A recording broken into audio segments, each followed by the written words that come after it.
Welcome to our third week of our Facebook Live for our annual June baby shower. Really excited to introduce you to our wildlife staff today, as well as our patients. We have some really adorable babies for you today. We are lucky to have several fawns in our care right now.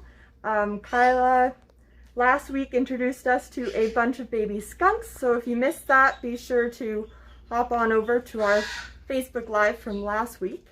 And yeah, let us know where you're from. Let us know in the comments where you're watching from, and if you're from Calgary or from across Canada. I know we've had people streaming in from as far as Italy, which was really cool. So yeah, I'll take us around the corner here and you guys get to meet Brianne. She's a dedicated animal care staff here, and she'll be introducing us to the baby fawns. Hi Hannah, hi everyone. I just want to thank you for that introduction. As Hannah said, my name is Brianne and I am one of the wildlife rehabilitators here at the Calgary Wildlife Rehabilitation Society. We do currently have 3 fawns in care. All of them are from the Ilias genus, but we do have 2 different species here in care that we are currently raising. Unfortunately, all 3 of them are orphans. And we will get into that a little bit later, but they are due for their feed right away here, so we can just jump right in. And if you do have any questions, I am more than happy to answer any after the feed, and I will definitely have some deer and fawn facts for you after feeding them. So we can just head on in. I do have their formula prepped already. Prior to feeding, I will have to just test the formula temperature to make sure that it is close to body temperature, just because we want to make sure that it's not too hot for them so it won't burn them, and to make sure that it's not too cold so it won't lower their core temperatures either. So we can just head right on in.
looks weird.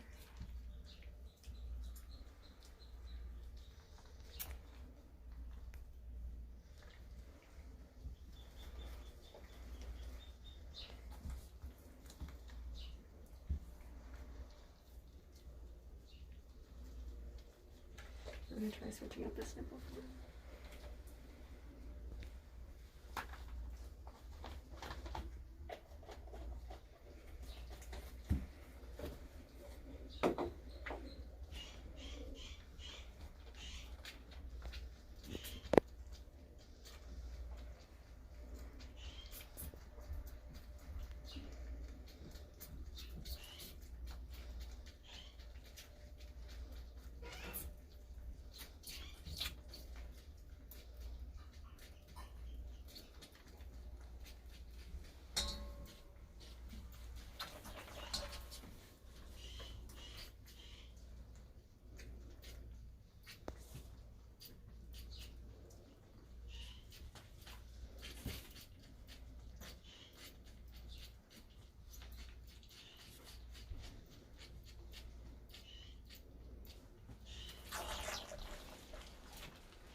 If anyone has any questions, now would be a great time to make sure you get them in the comments. But for right now, we don't have any, so you can go right into some species facts if you want, Brienne. Okay, so we do have 2 white-tailed deer fawns in care. So those are the fawns that have that little bit lighter coloration. The little fawn that you see in care that was a little bit darker and had almost the dark eyebrows over his eyes, that is one of our mule deer fawns, and she was just admitted today. So we are currently working on correcting her hydration deficit. She did come in, unfortunately, quite thin and very dehydrated, so we did administer fluids to help correct that deficit, and we are starting her on a more dilute formula right now. All of our deer here at the facility are on a very specialized formula that we feed to try and mimic the protein and fat content as much as possible that the mother would naturally produce. These fawns are all around 2 weeks of age, so in about a week or so they should start nibbling on twigs and leaves and grasses. So as you did see in the enclosure, we are offering some grasses just to start getting them used to that substrate and getting them kind of used to the idea of maybe eating a little bit of solid food. Now deer are herbivores, which means that they do eat primarily plant material. In the spring and summer, that's usually in the form of buds, twigs, leaves, flowers, and even mushrooms. But in the autumn and winter, that diet does change, just as we do start to lose more of that greenery. So you'll see them, especially in the winter, they'll start to even eat bark off of trees, and they're looking for that cambium. And if you did watch Mel's previous video with the porcupet, you would see that cambium is kind of that sweet layer of the bark that is on the inside. It is very high in nutrients and it's really good for them, so it's something that they really do rely on in the winter. These deer are a crepuscular species, which means that they are most active during our dawn and dusk hours. So that's when you're most likely to see deer around.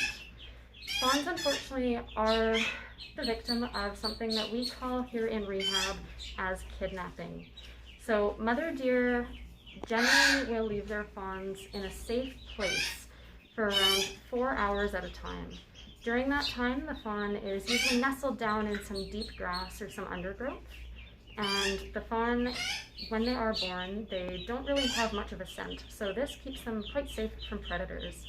Their spots actually help with that as well, as they do provide some sort of natural camouflage in their surroundings.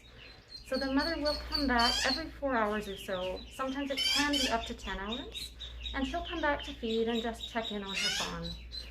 So if you do see a fawn by itself, the best thing that you can do is you can call a certified wildlife rehabilitation center, and we'll be able to assess the situation and determine whether or not the fawn is indeed orphaned.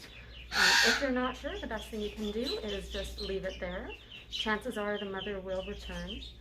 However, if the fawn is injured or you do notice that he's in very poor condition, definitely do call a rehabilitation society, and we can make sure that the animal does get the help that they need. Awesome. So Cindy would like to know why you have to stimulate their back glands. If you were wiping it with a towel at the end there. Yeah, so when mammals are young, most mammals actually cannot urinate and defecate on their own. So fawns are not an exception to this rule. They actually do require that stimulation to defecate. So in the wild, a mother deer would normally be licking the area to stimulate, and this just helps stimulate their bowel. There's actually a reflex there, so it really just helps them to relieve themselves. Mm-hmm. And you said that these two were different species of deer, so they're able to be put together. They are. So our deer actually do quite well together.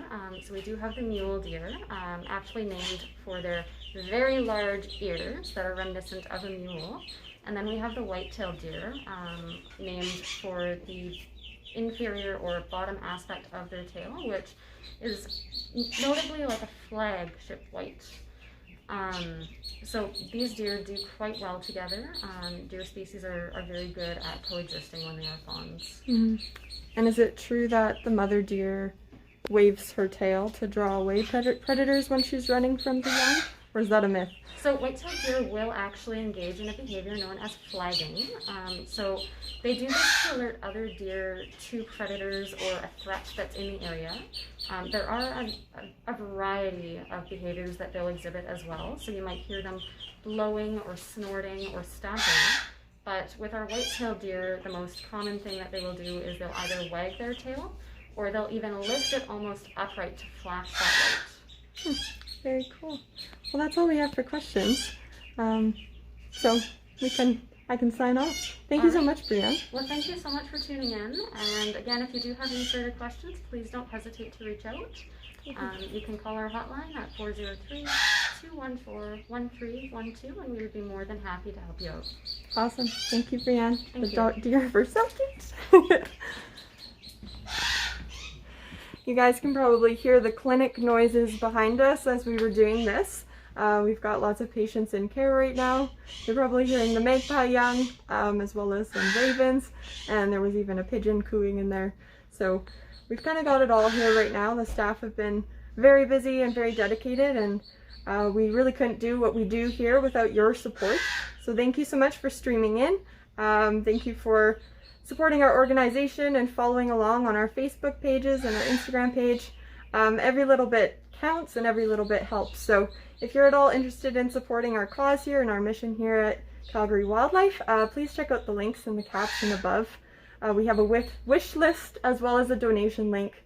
And yeah, both of those things would be great for you to check out if you're at all wanting to help out our organization here. So thank you guys again, and we will see you again next week, next Tuesday at 6 p.m. We'll be doing this for the remainder of June, every Tuesday. So yeah, you'll have the opportunity to discuss and ask questions with one of our animal care staff again, as well as meet some adorable baby patients. So yeah, have a great night, and thank you guys for your questions, those who have asked, and we hope that you have a lovely rest of your evening and a lovely rest of your week.